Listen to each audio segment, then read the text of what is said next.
Jai Gurudev and good morning everyone. Students, welcome again in the economics class. In the previous class you have studied about the aggregate demand and the aggregate supply. In that class you have studied about the consumption function. Today I am continuing the same chapter and today I am explaining you the saving function. You know students, as like consumption function, saving is also the function of income. The relationship between saving and national income is known as the saving function, because saving is also is a part of income. That is, people are doing saving from the income only. So exact definition of saving function is, it refers to the functional relationship between saving and national income. That is, S is equals to, S for saving, S is equals to Fy. F is the functional relationship and Y means it is income, that is national income. So saving function is the relationship between saving and national income. It is also known as propensity to save. Propensity to save means it is the relationship between saving and income. That is the part of income people are used for saving. So this saving function I can explain you with the help of graph. This is the schedule of saving function. That is, this is income, different level of income, and this is consumption. You know students, that is, income is either consumed or either saved. That is, from our income either we are doing consumption or either we are doing the savings. So Y is the income, total income, and C is the consumption. Means from the income only we are doing the consumption and we are doing the saving also from income. So how can we derive saving? When Y, income and consumption is given, so saving can be derived S is equals to Y minus C. Y is the income. If we are excluding consumption from income, the rest will be your saving. So this is the saving graph. That is, this is zero level of income. You all know that in the zero level of income, consumption it can never be zero. So this is consumption is, suppose it is 20. So this 20 is from your past saving or borrowings. That is not from the present income, because presently your income is zero. So this consumption the people are doing from the past saving or from the borrowings. So saving is how much here? 0 is income, 0 minus 20 is equals to minus 20. Minus 20, you know, this is negative saving, means there is the past saving or either it is borrowing. When your income increases, suppose your income is 50 crores, your consumption also increases and consumption is now 60 crores. Again, the 10 crore is your past saving or borrowings. So that is 50 minus 60 is equals to minus 10. Here saving is minus 10 crores. Now when your income increases to 100, and suppose your consumption is also 100, so when total income is consumed, so nothing will be saved. So saving here is 0. And when your income is 150 crores and the consumption is 140 crores, that means from your income is more and consumption is less. So the rest, whatever is left, is your saving. So saving here is 10 crores. So this is the schedule of the saving, and this I can explain you with the help of graph. That is x-axis, this is x-axis and this is y-axis. In the x-axis I have plotted a y, that is income, and in the y-axis I have plotted the consumption oblique saving. So when your income is 0, so your saving is how much? This is minus 20. Minus 20, you know student, that is negative saving.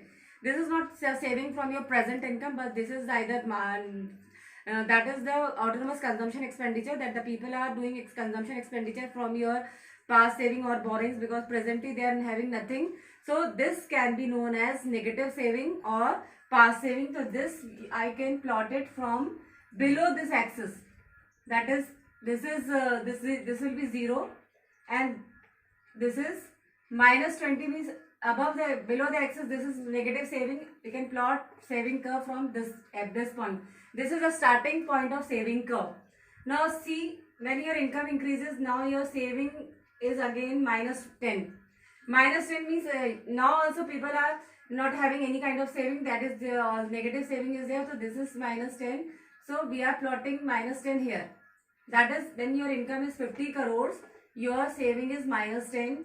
And when your income increases to 100 crores, consumption is also 100 crores, saving is 0.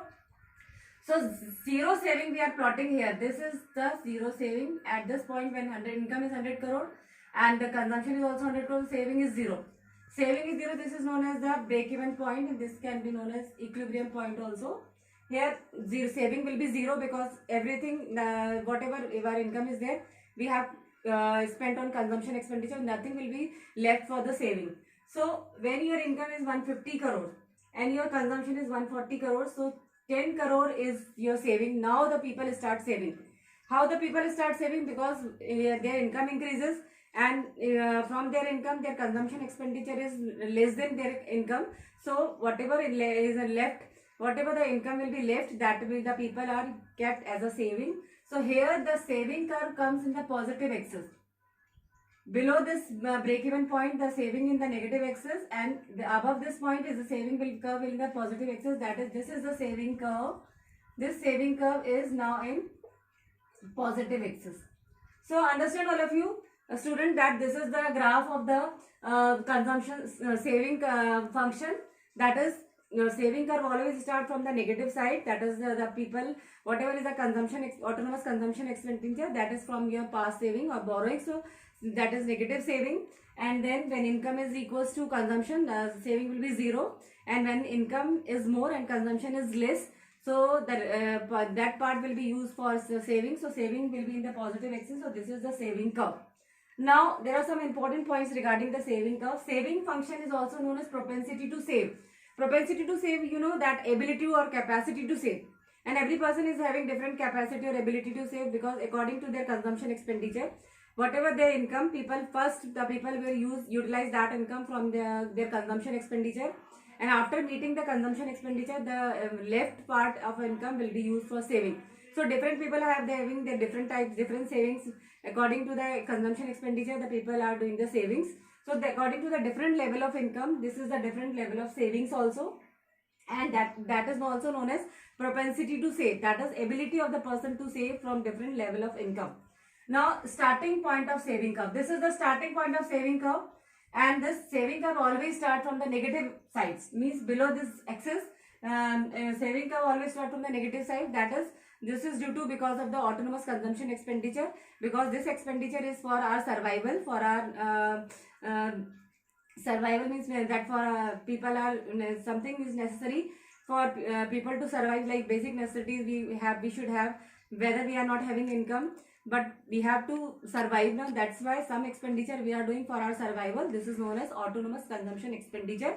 हमारे पास अगर कुछ भी पैसा नहीं है, लेकिन हम फिर भी थोड़ा सा अपनी जरूरत के लिए, अपने को सर्वाइव करने के लिए, अपने को जिंदा रखने के लिए हम जो एक्सपेंडिचर्स करते हैं, that is known as autonomous consumption expenditure. And that expenditure people are basically doing from their past saving or from the borrowings. So starting point of the saving curve is this negative point axis. Now the slope of saving curve. You know, student, that the slope of saving curve is also upward moving. That is also positive slope is there.